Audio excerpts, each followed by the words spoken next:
Assalamualaikum dan salam sejahtera. Apa khabar semua? Anda sedang menonton Sembang Santai NIMP 2030. Hari ini bertemankan saya Syamira Nazir.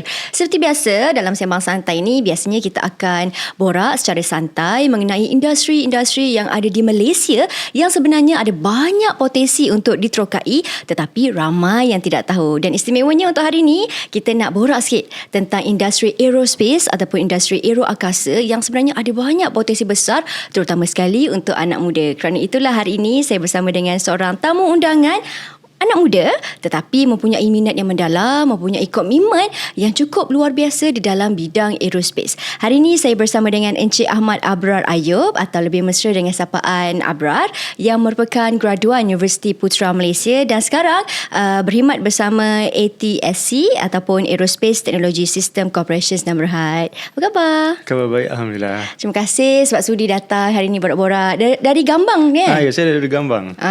Okey. Sebenarnya bila kita cakap tentang aerospace ni, kita tahu di industri yang ada banyak potensi tetapi mungkin ramai yang tak tahu macam mana besarnya potensi aerospace ni kan. Macam Abra sendiri dah berapa lama dah dalam bidang aerospace ni? Okay, saya bermula dengan aerospace pada tahun 2021 yang mana degree lah, saya aerospace degree.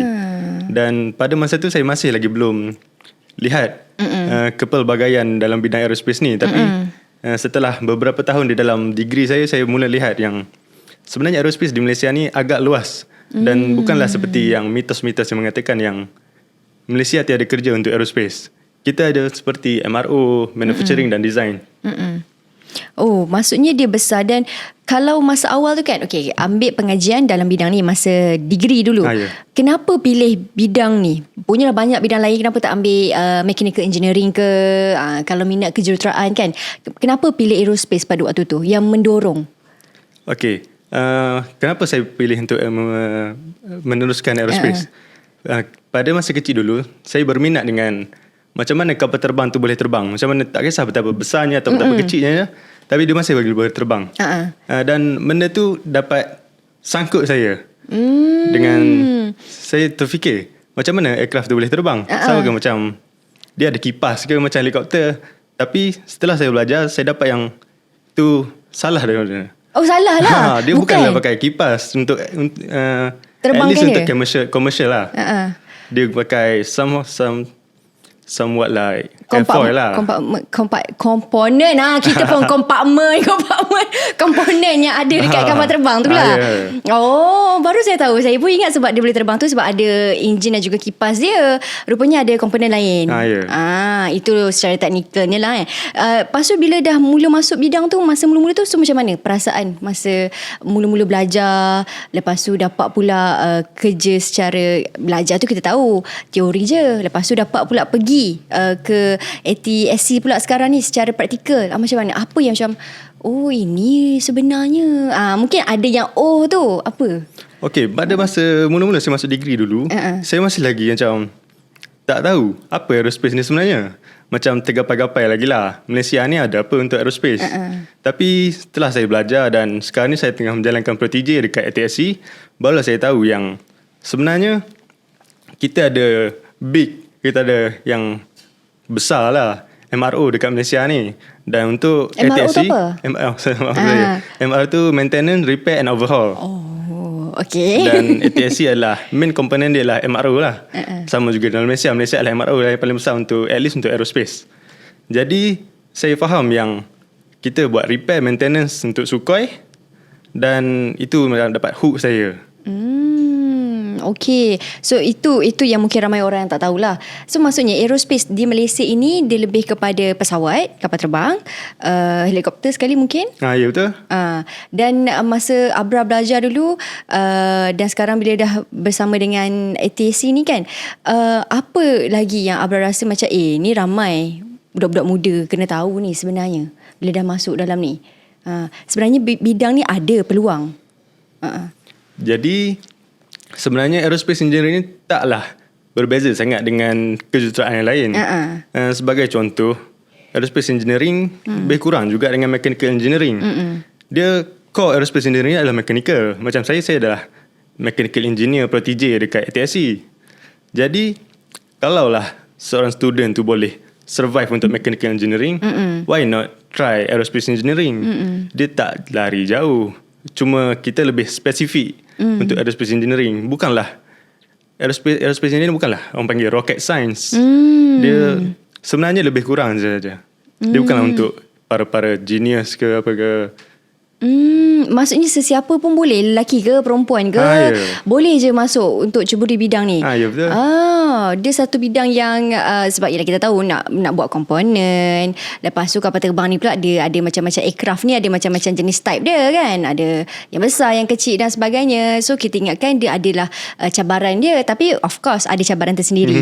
Masa study, masa dah bekerja, apa antara cabarannya? Okay, pada study sudah tentulah ada macam sleepless night lah orang kata. Sleepless night, long study hour, kejar due. Tapi dia, macam saya cakap, dia tidaklah spesifik kepada aerospace engineering. Benda ni general kepada engineering. Macam aerospace engineering bukanlah hanya student aerospace engineering yang ada sleepless night, long study, kejar due. Benda ni engineer lain pun sama juga. Jadi sebenarnya aerospace engineering bukanlah satu benda yang untuk saja orang bijak saja. Dia sama macam yang lain. Okey, tapi kena bijak lah nak masuk tu sebab dia ada pengiraan. Dia ada banyak sebenarnya faktor-faktor lain juga. Okey, kalau macam Abra katakan tadi, sesiapa pun boleh masuk. Kalau macam adik-adik kat luar sana yang macam dia tanya, kalau ambil aerospace ni kan, assignment diorang ni buat apa? Takkan buat kapal terbang kot. Assignment tu macam mana? Kena pergi lapangan ke dalam bahasanya? Kena pergi assignment selalunya macam mana zaman study dulu? Okay, at least untuk UPM, kita orang tak banyak lapangan sebab kita orang more on teori. Dan sebagai contoh untuk assignment, kita kira heat distribution untuk aircraft tu macam mana airfoil tu works, how the lift coefficient, drag coefficient, and how efficient the flight can fly, dan how the vibration on the airplane. Dan untuk kerja sebenarnya boleh lagi, macam adalah mestilah ada cabaran dia kan. Tapi benda itu bukanlah halangan, bukanlah satu titik noktah yang macam orang cakap cabaran yang paling besar lah. Semua kerja ada cabaran. Okey. Dan sebab saya ni bukanlah dalam industri sains ataupun industri yang melibatkan kejuruteraan ni. Jadi kalau mereka kat luar sana yang nak faham dengan lebih mudah. Okey, tadi Abra dah terangkan kena tahu macam mana how efficient segala komponen tu untuk pastikan kapal tu boleh terbang dan sebagainya kan. Kalau sekarang ni dah bekerja bersama dengan ATSC, apa pula antara pengalaman yang rasa macam kesilapan ke yang pernah dilakukan yang boleh macam ini pengajaran ni? Okey, dalam pengajaran untuk ATSC ni mungkin tiada lagi lah. Tapi sebab saya baru sebulan kat sana. Masih baru. Tunggu nanti setahun. Okey. Tapi sepanjang saya intern, saya ada buat kesilapan lah. Apa dia? Saya ada, masa tu saya buat satu company manufacturing untuk aerospace. Dan ada satu komponen tu saya tersilap inspect dan komponen tu terpaksa scrap. Di situ saya belajar yang sebenarnya tiada ruang untuk kesilapan. Dia memang kena flawless. Memang kena flawless. Wow, okey.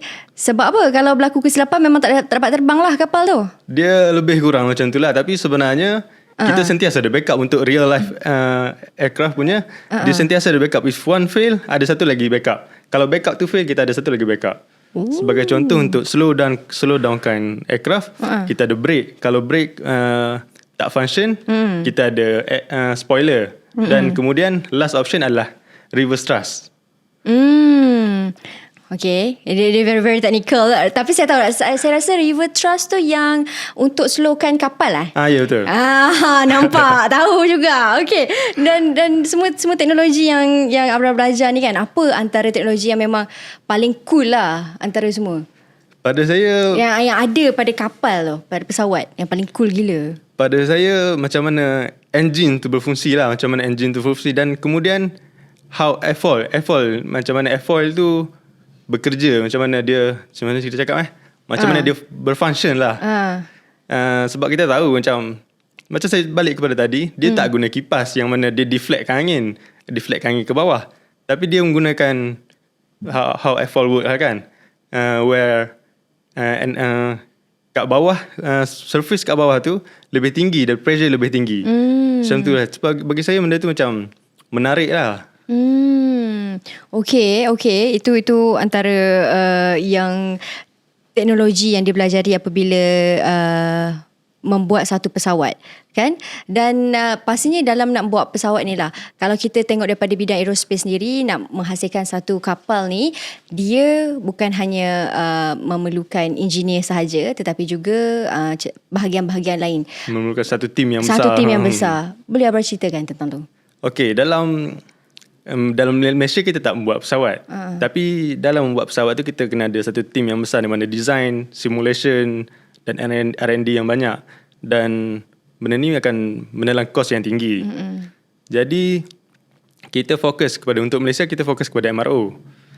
Di mana kita membuat design dan macam mana untuk improvekan pesawat tersebut. Teruskan. Macam mana untuk improvekan pesawat tersebut. Sebagai contoh, untuk company saya, kita ada membuat drag chute. Drag chute ni adalah parachute yang mana untuk slowkan pesawat tersebut.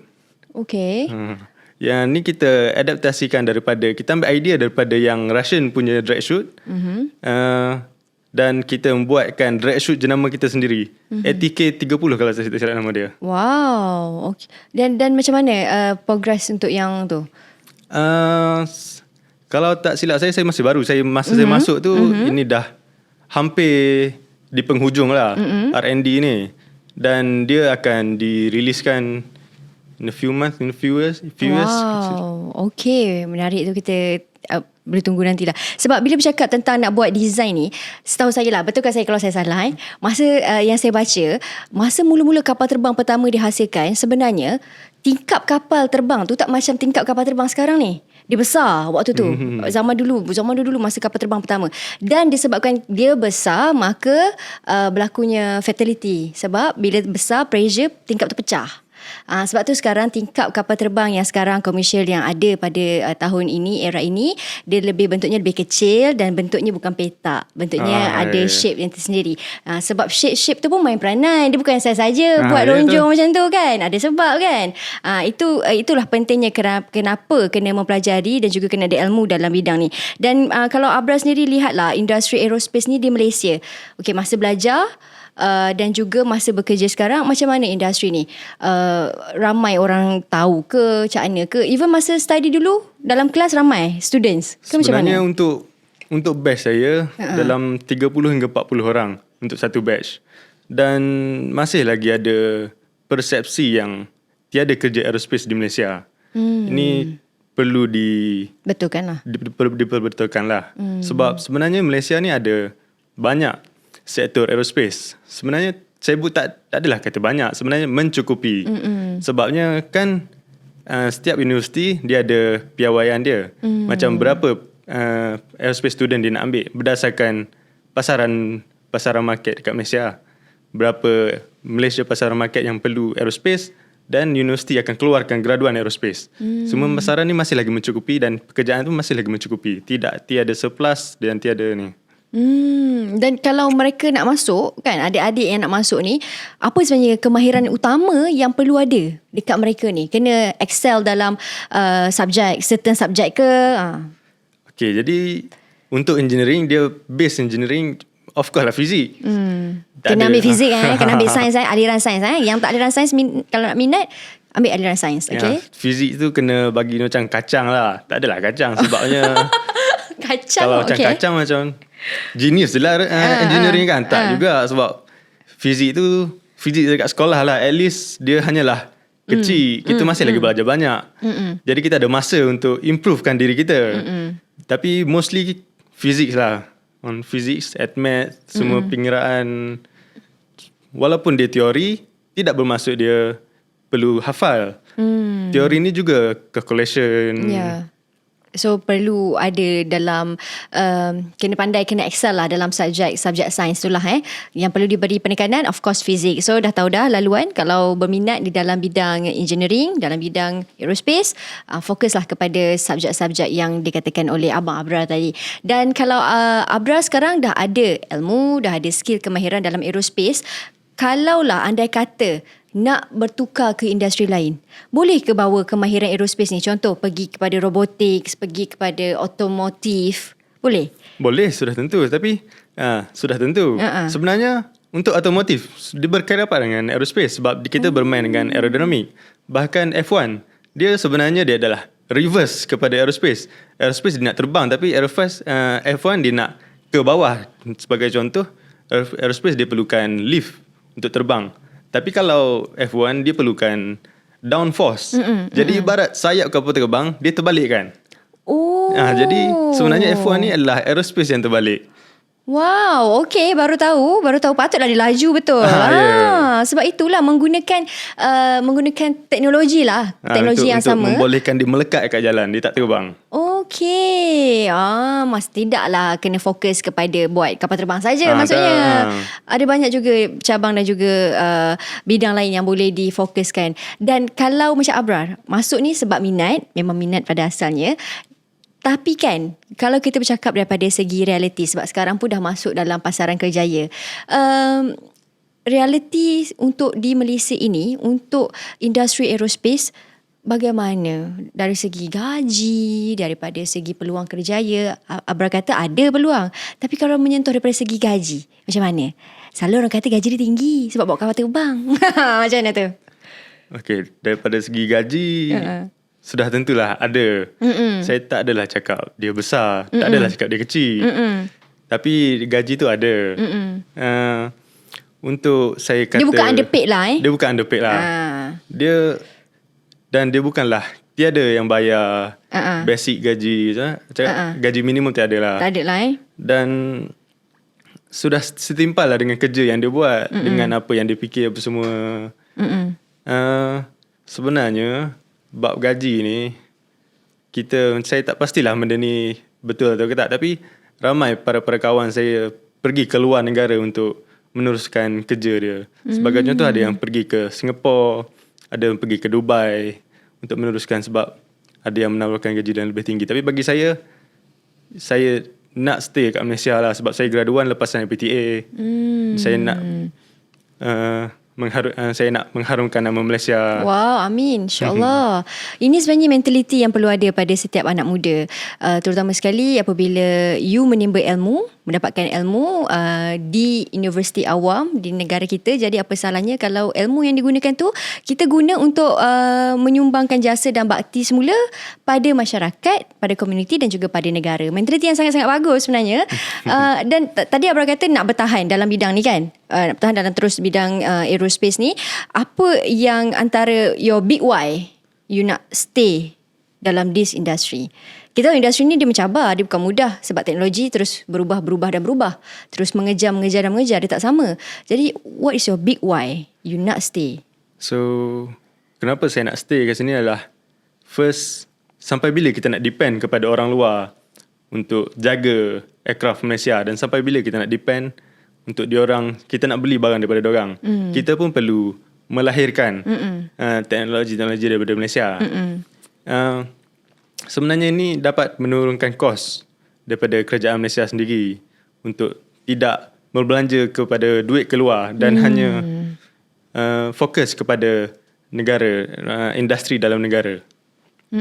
Sebab itu yang saya rasa dia selari dan juga selaras lah dengan NIMP 2030 yang dibawakan, iaitu untuk memastikan talent kita yang ada di Malaysia ini dapat diguna pakai dan juga kita dapat menghasilkan teknologi sendiri tanpa mengharapkan teknologi dari luar, macam mana Abrar katakan. Dan kepada mereka di luar sana, khususnya anak-anak muda, kalau Abrar boleh beri pesanan kepada mereka, jangan takut nak ambil TVET, jangan takut nak ambil kemahiran, jangan takut nak masuk sains, ambil STEM kan. Kata-kata kepada mereka, sebab peluang ni ada. Kadang-kadang mereka ni macam aerospace ni macam janggal je, industri ni macam susah je. Katakan kepada mereka. Okay, jadi benda ni yang cakap lack of exposure lah. Kita anak muda kadang tidak di-expose dengan benda ni. Saya nak kata yang ambil je lah. Kena ambil TVET, ambil TVET. Ambil engineering, ambil engineering. Semua ni akan boleh diguna pakai dan masih lagi akan relevan walaupun dia ni tak akan ditelan zaman. Betul, sebab teknologi tu sentiasa ada kan. Sentiasa di-improve. Dan Abrar study graduan pada tahun? Pada tahun ni saya baru grad pada November lepas. Pada November berapa tahun ambil bidang ni? Bidang ni 4 tahun. 4 tahun study aerospace. 4 tahun study aerospace, betul. Wow, macam ambil perubatan sama lama tu kan. Perubatan tak silap kalau UPM 5 tahun. 5 tahun 5 tahun, wow, lagi lama. Dan bila dah habis study, tak ada menangis sama-sama study. Subjek ni memang killer subjek yang susah ke apa ke, okey Ada. Mesti ada sebab yelah, kalau kita tak push the limit, sampai bila kita nak duduk di zone selesa kan. Kita sentiasa nak push the limit, di mana kita boleh limitkan kita. Sentiasa nak cuba benda yang lebih baik. Betul. Dan Alhamdulillah dapat graduasi dengan jayanya, dapat tamatkan belajar. Dan selepas ini apa pula perancangan dalam masa depan untuk Abrar sendirilah di dalam industri aerospace?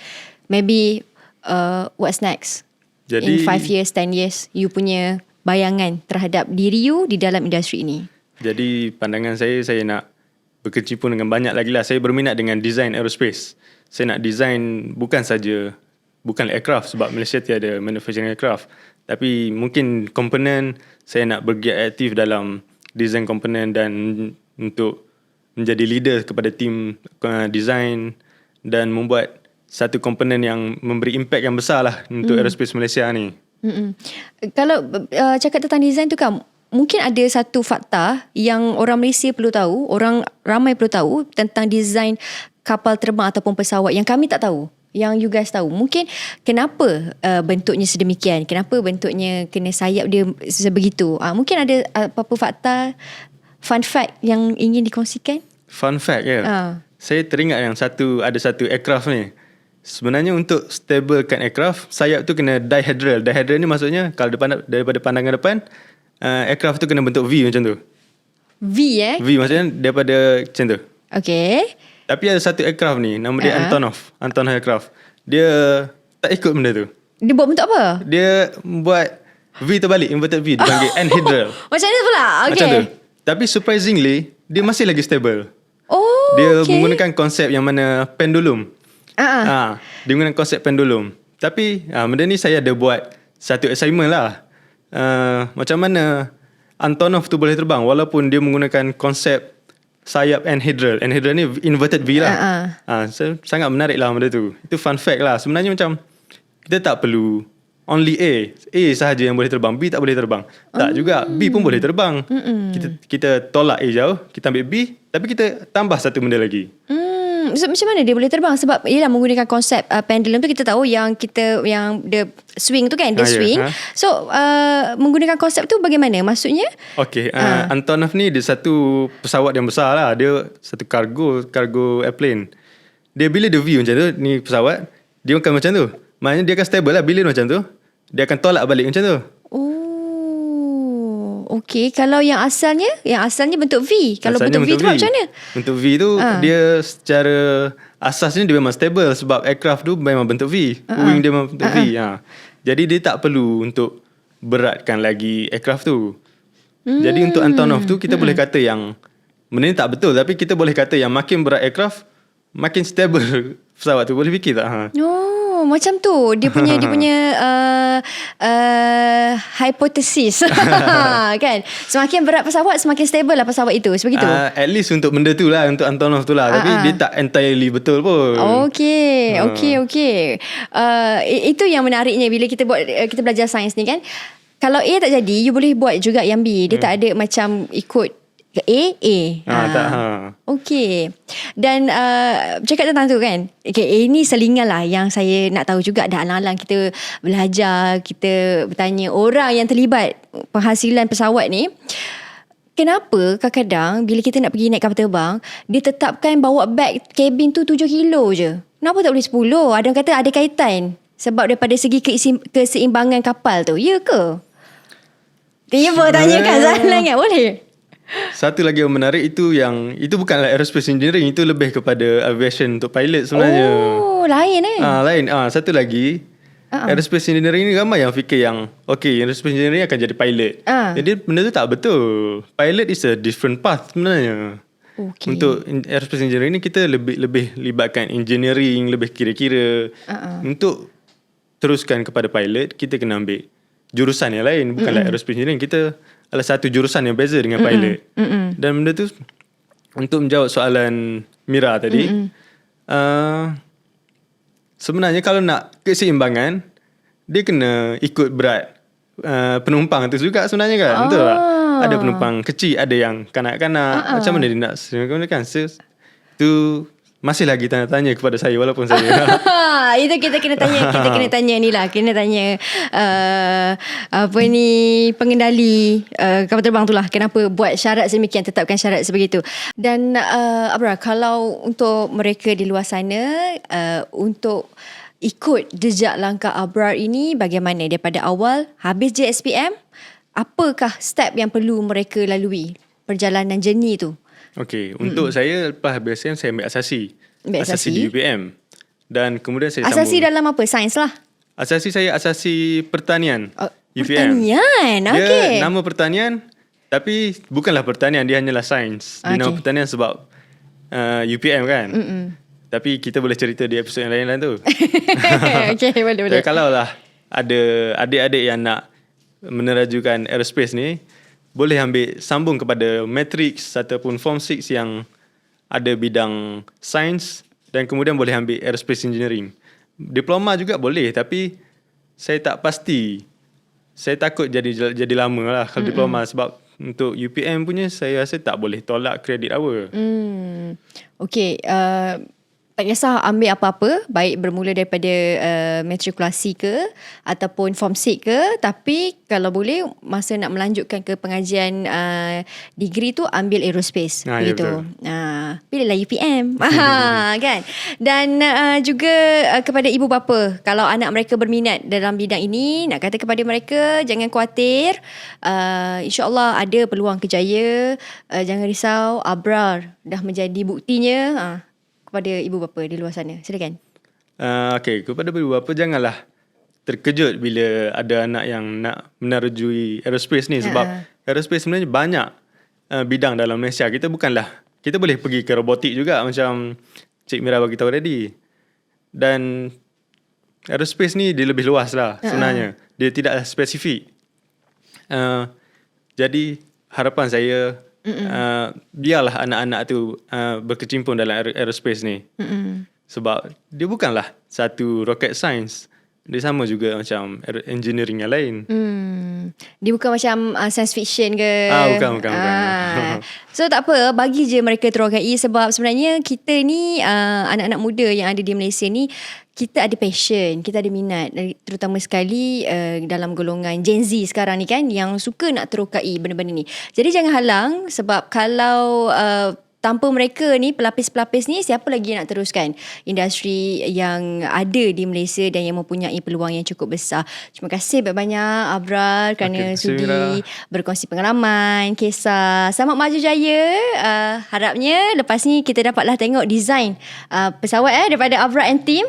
Itu yang impiannya lah, insya-Allah semoga dapat direalisasikan. Kod-kod lepas ni kita naik pesawat, design ni daripada Abrar. Siapa tahu kan. Okey, terima kasih banyak, dan juga kepada ibu bapa, kepada adik-adik yang berminat di dalam industri ini, boleh ikut jejak langkah, boleh ikut laluan yang disarankan oleh Abrar, dan semoga ada peluang yang baik lah. Sebab ialah selari dengan NIMP 2030, kita nak pastikan kita ada talent, kita ada bakat, kita jangan sia-siakan bakat yang ada, dan itu apa yang diharapkan oleh kerajaan Malaysia sendiri. Dan terima kasih lagi sekali kepada semua. Kita jumpa jumpa di episod akan datang sebab kita nak bercerita pula industri yang lain. Industri apa tu? Dan kepada ibu bapa yang ada anak, jangan sekat mereka, jangan sekat kemahuan mereka, bagilah full support kepada mereka, insya-Allah. Anak-anak inilah yang akan menjadi pelapis untuk industri-industri yang ada di Malaysia ini. Baik, kita nak sembang pula industri yang lain dalam episod akan datang, hanya dalam Sembang Santai NIMP 2030. Saya Syamira Nazir. Assalamualaikum. Terima kasih kerana mendengar dan juga menonton sampai habis. Bye.